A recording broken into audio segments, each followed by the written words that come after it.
All right, happy Sunday, everyone. My mic was muted. I know y'all like, I see her lips moving, but I don't hear anything. It is a plum pleasing pleasure as well as a privilege to come to you this Sunday afternoon. Coach's Corner without the other coach. He's out and about doing some things on today. So I am solo today, but I definitely wanted to come and just add value to you. There are a lot of things that are changing in our world today, and I just don't want anybody that I know to be left behind. All right. So, do you crypto? I know we've been hearing a lot of talks about crypto. We heard some good stuff and we heard some bad stuff. And I want to just come on and share the things that I have learned, add value to it, show you how to do your research, and so that we can be ready for the future. Listen, this is coming. Crypto, let me not say it's coming. Crypto is here. Do y'all know that there are already people that are multimillionaires because of crypto? I know some. I've heard a lot of people say, "Nah, I don't do that crypto thing." And I've heard that before. We say no to a lot of new stuff. So just think about this. I remember when bottled water was just coming out. And some people said, "Girl, I ain't buying no bottled water. I just get water right out the faucet." Now, today, what do? You better not give me no water out the faucet, right? We won't bottle water. How about the microwave? Nobody said, I'm not going to use the microwave. I'm not going to put my stuff in something that, radiation. That's what it was. It was radiation. Now we can't live without that microwave. They've actually created whole recipe books around the microwave, cooking in the microwave. So we can't get rid of that. I remember when we started buying online, I heard people say, "Girl, I'm not putting my credit card out there online." Now what do? We sling that credit card all online. Everything is online. So listen, digital money is here. We've already had a small form of digital money, right? You're doing it right now. When you buy something online, that's digital money. There's no paper money being transacted. That's digital money. So you're already taking advantage of digital money when you order online, when you do Uber Eats. We did it again this past weekend. When you can sit on your couch, open up an app, order food, and they ring your doorbell to let you know that your food is here. That's digital all the way through. So you're already participating in digital. If you go to church and you pay your tithes and offering online, you're already participating in digital.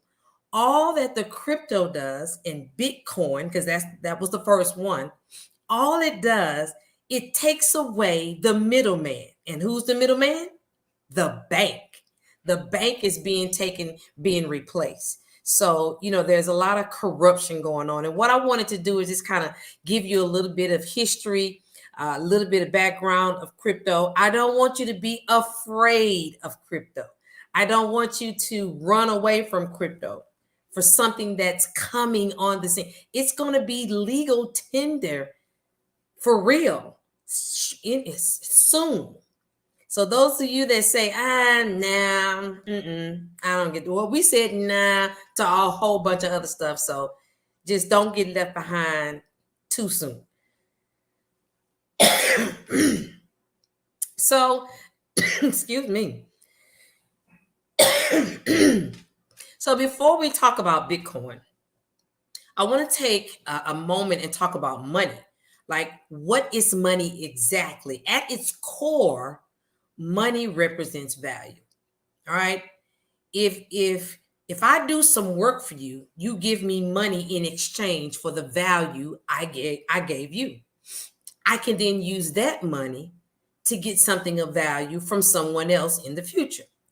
Throughout history, value has taken many forms, and people have used a lot of different materials to represent money. Back in the day, they used salt, they used wheat, and of course, gold have all been used as a medium of exchange. However, in order for something to represent value, people have to trust that it is indeed valuable and will stay valuable long enough for them to redeem that value in the future.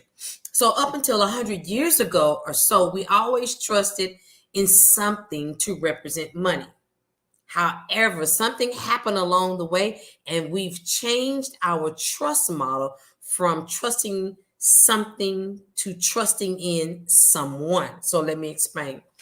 Over time, people found it too cumbersome to walk around the world carrying gold, bars of gold, or other forms of money. So paper was invented. You know what? I to tell you the truth, I wouldn't mind walking around with some gold bars anyway. I know they're heavy, but I probably would walk around with gold bars. Anyway, so here's how it worked. A bank or a government would offer to take possession of your bars of gold, let's say $1,000. And in return, the bank would give you receipts, certificates, which we call bills, amounting to that $1,000. So not only were these pieces of paper much easier to carry around, but you could spend $1 on a cup of coffee and not have to cut your gold bar into 1,000 pieces, right? To give them to pay for that coffee. So it sounds convenient.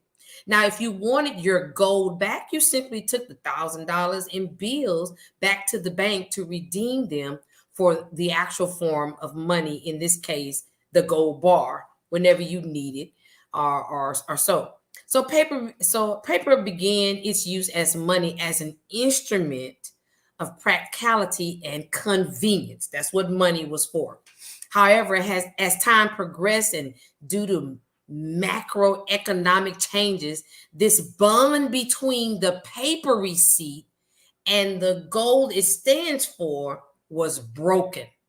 Now, that broken path that leads us away from the gold standard is extremely complex of what happened, but suffice to say that governments told their people that they would be liable for the value of the paper money. That's what the government told the people, that they would be reliable for that. So basically, we all said, let's just forget about gold and trade paper instead. So people continue to trade with receipts that are, y'all see my fingers, that are backed by nothing but the government's promise. And why did that continue to work well? Because of the trust. There was no actual commodity backing the paper money. So people just trusted the government, and that's how fiat money was created. So fiat is a Latin word, and that means by decree, meaning the dollars or euros or any other currency for that matter have value because the government orders it to be. That's what fiat money is. It's what's known as legal tender, coins, banknotes that must be accepted if offered as payment. So the government totally backs this. It's not backed by gold. So the value of today's money actually comes from a legal status given to it by a central authority, in this case, the government. So fiat money has two main drawbacks. One, it is centralized. You have a central authority that controls and issues it, in this case, the government or the central bank. And two, it is not limited by quantity. So the government or the central bank can print as much as they want whenever needed and inflate the money supply on the market. So the problem with printing money is that because you're flooding the market with more money, the value of each dollar drops. So your own money is worth less. When you see prices rising throughout the years, and we see it big time today. I was just talking to Juarez about, I bought 2 dozens of eggs and it cost me $10. So when you see prices rising throughout the years, it is not necessarily the prices are rising as much as that the purchasing power of our money is dropping. You need more dollars to buy something that used to cost less. And that's what we have right now. Once fiat money was in place, the move to digital money was pretty simple. We already have a central authority that issues money. So why not make money mostly digital and let that data authority keep track of who owns it? So today we mainly use credit cards, wire transfers, PayPal, Cash App, other forms of digital money. The amount of physical money in the world is almost negligible, and it's getting smaller with each year that passes, right? So with money today being digital, how does that even work? Right? If I have a file that represents $1, what's to stop me from copying it 1,000,000,000 times and having $1,000,000,000? All right. This is called the double spend problem. That's what they call the double spend problem. The solution that banks use today is a centralized solution. They keep a ledger on their computer, which keeps track of who owns what. Everyone has an account, and this ledger keeps a tally for each account. So that's why we can go on. We have our apps. We can download your bank app, and the bank is keeping track of what you have in the bank. So they're keeping track. So there have been many attempts to create alternative forms of digital currency. Now, that's just a side note. There have been many attempts to do that. However, none was successful in solving that double spend problem without a central authority. You still needed that central authority. So whenever you give anyone control over the money supply, you're giving them enormous power, and this creates 3 major issues. The first issue is corruption. All right. Power corrupts, and absolute power, it corrupts absolutely, right? When banks have a mandate to create money or value, they basically control the flow of value in the world, which gives them almost unlimited power. So a small example of that power corruption can be seen in the Wells Fargo scandal. I don't know if you guys heard about this scandal, where employees secretly created millions of unauthorized bank and credit card accounts in order to inflate the bank's revenue stream without their customers knowing about it for years. Listen, this stuff is going on. All this stuff is going on now while you're going to work. You're working long, hard hours, but people are behind the scenes trying to make life easier for them at our expense because they have that power. All right. The second issue of a centralized system is mismanagement. All right. If the central authority's interest isn't aligned with the people it controls, there may be a case of mismanagement of the money. So, for example, printing a lot of money in order to save certain banks or institutions from collapsing. That's what happened in 2008. That's what happened in 2008. The problem with printing too much money is that it causes inflation and basically erodes the value of us, the citizens, our money. One extreme example of this was over in Venezuela, where the government had printed so much money and the value of it had dropped so much that the people were no longer counting money, but they were weighing it instead. The last issue is control. That last issue is control. You are basically giving away all control of your money to the government or bank. Listen, at any point in time, the government can decide to freeze your account and deny you access to your funds, even if you funded that account with cold hard cash. The government can cancel the legal status of your currency, as was done in India a few years back. So remember, who backs the dollar?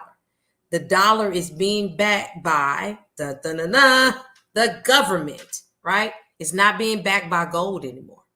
So, but everything changed in 2008. So, a document was published online by a guy calling himself Satoshi Nakamoto. I hope I said that right. The document was called a white paper, and it suggested a way of creating a system for a decentralized currency, and it was called Bitcoin. So this system claimed to create digital money that solves the double spin problem without the need for a central authority. You know, at its core, Bitcoin is a transparent ledger without a central authority. But what does this confusing phrase really mean? So watch this. Let's compare Bitcoin to the bank. Since most money today is already digital, we're already using digital money, the bank basically manages its own ledger of balances and transactions. However, the bank's ledger is not transparent, and it's stored on the bank's system, on its computers. We can't see it. We cannot look into the bank's ledger and see. Only the bank has complete control over it. But Bitcoin, on the other hand, is a transparent ledger. At any point in time, I can peek and see into the ledger and see all of the transactions and balances that are taking place. So there are several websites where you can go on to and you can look at all of the transactions that have happened. You just don't know who they are. So Bitcoin is decentralized. No one owns it. No one can control it. And you can see all of the transactions that have happened. So they show you the different transaction numbers, which is called a Bitcoin address, and how much was purchased. So we get a chance to see all of those. But we just don't know who purchased it. So Bitcoin is decentralized. There's no one computer that holds the ledger. With Bitcoin, every computer that participates in the system is also keeping a copy of the ledger. This is known as the blockchain. So if you want to take the system or you want to try to hack the ledger, you'll have to take down thousands of computers which are keeping a copy and constantly updating it. So like most money today, Bitcoin is also digital. This means there's nothing physical that you can touch in Bitcoin. There are no actual coins. When you own Bitcoin, it means that you own the right to access a specific address and send funds from it to a different address. This is why Bitcoin is such big news. So, for the first time since digital money came into existence, we now have an alternative to the current system. Bitcoin is a form of money that no government or bank can control. Think about the time before the internet, how centralized the flow of information was. So basically, if you wanted information, you could get it from a few major players, things like the New York Times or the Washington Post.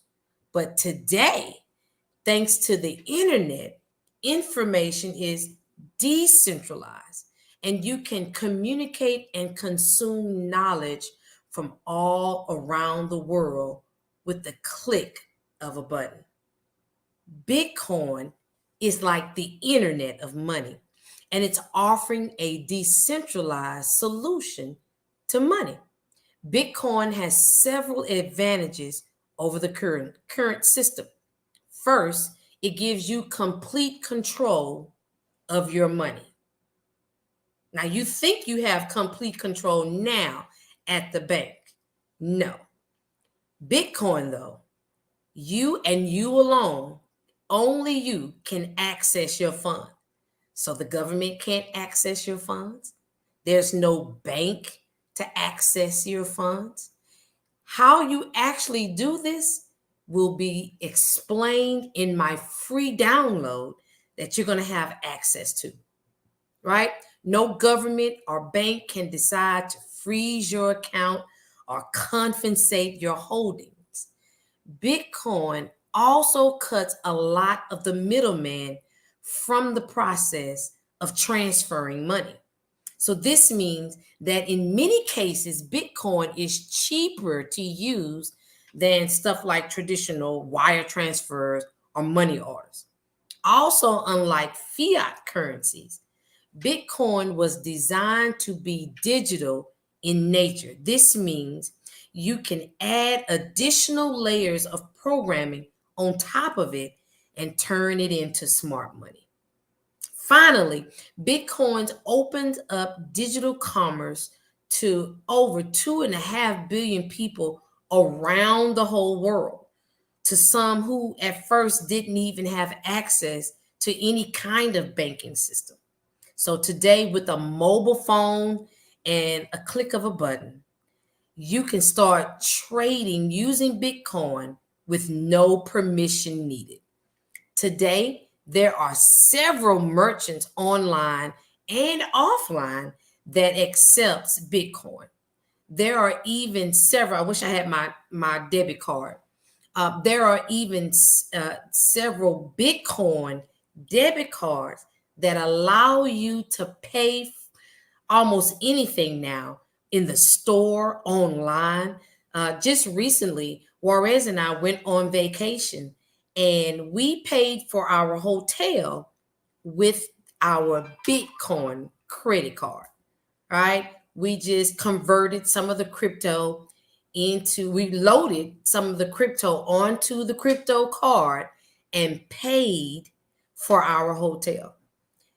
I can take that credit card, that debit card, which is a Visa card. So anywhere Visa is located, I can take my Bitcoin Visa card and pay for my various things. This is what the world is coming to, and this is what I don't want you to miss out on. Okay? I don't want you to be left behind. So I remember, like I said, a lot of things that we said that we were not going to do. I was not going to buy bottled water. I was not going to cook in the microwave. I wasn't going to shop online. I'm not putting my credit card out there. But things are changing, and we are totally working online. Like my niece, she doesn't even go into an office anymore. Everything is online. She works totally online. We can order our food, like I said earlier, and somebody delivers to us. We can control our house from our credit card, from our cell phone. We can adjust the temperature. We can turn on things before we even get to the house from our cell phone. When I'm in the house, you can control your whole house with your voice, right? You just say Alexa and have it do whatever. We're streaming now on TV. All right. Right now, we're in the process of getting rid of that $200 cable bill. Why? Because we can stream now for something way less than what we're paying for our cable bill. We can grocery shop online and it be delivered to us. We already bank online. So Bitcoin and the over 200 other coins, they're here to stay. So we might as well go ahead and get ahead of the trend of what's happening in today's society. And Bitcoin and the other coins, other altcoins, are here to stay. So what I want you to do is click the link. I'm going to put the link in the chat, and I'm going to put the link, attach the link to this post. Things are just being traded online now, and we might as well take advantage of it. You can make an income off of it as well. And Juarez and I, we are here to help and guide you throughout this whole process. So connect with us. I'm also going to put my link into the chat and attach to this post where you can make an appointment with us and just get on our schedule and let's just talk and let's just chat about how you can position yourself where you can be on the head of this trend that's coming up. It's here to stay. Digital is here to stay. It's not going anywhere. So come on over to the digital side. Let's unbank. Now, we still have an emergency account. You might still need the bank for something, but I'm talking about our everyday, our invest. Now, I hope you not don't have your money in the bank thinking you're going to gain interest on it. It's not. It's not. We have to educate ourselves on money. So let's be a better steward of what's been given to us and let's take advantage of what the world is giving us, and that's digital money for the future. So I look forward to speaking with you. Take care, take charge, and let's go be great. Make it a great day.